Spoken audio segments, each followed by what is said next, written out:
अब रही बात, मैंने भी अपनी बात कही थी कि मैं भी बताऊंगा, मेरी भी सत्संग और भक्ति के प्रति कोई रुचि नहीं थी। सच्चाई की बात यह है, मैं भी, बल्कि मेरी हालत तो ये थी, मेरी माँ बहुत सत्संगी थी, कभी से थी, लेकिन संसार स्वार्थी है। मैं भी ऐसे मतलब का था। 8वीं क्लास के पेपर दिए मैंने,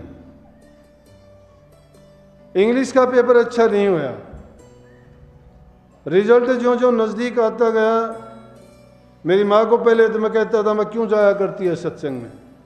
अब मेरा मतलब जब याद आया तो मैं कहने लगा, माँ तू सत्संग में जाती है? बोले हाँ।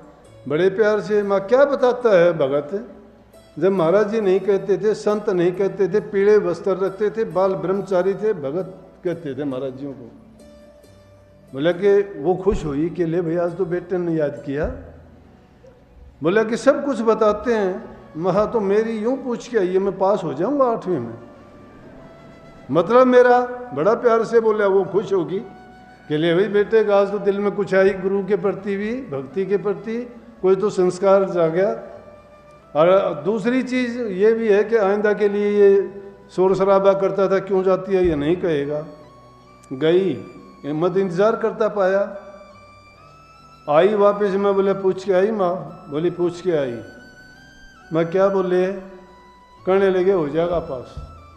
मुझे यकीन नहीं आया, क्योंकि मैं तो पक्की तसल्ली लिखवा लेना चाहता था। मैं बोले माँ पूरी तसल्ली से पूछ के आई? बोले पूरी तसल्ली से। मैं यूँ करिए कल फिर पूछिए। बोली कि फिर के पूछूं? जब एक बार कह दी, संत तो एक बार कहते हो वचन पूरा हो जाए।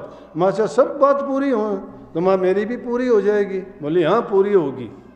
मैं बोला ना कल फिर पूछ के आइए। बोली तन्ने ले चालू तू पूछ लिए। मना मैं जाऊँ को नहीं, पूछ के आइए तुम्हें। अगले दिन फिर मैं बोला पूछ के आई।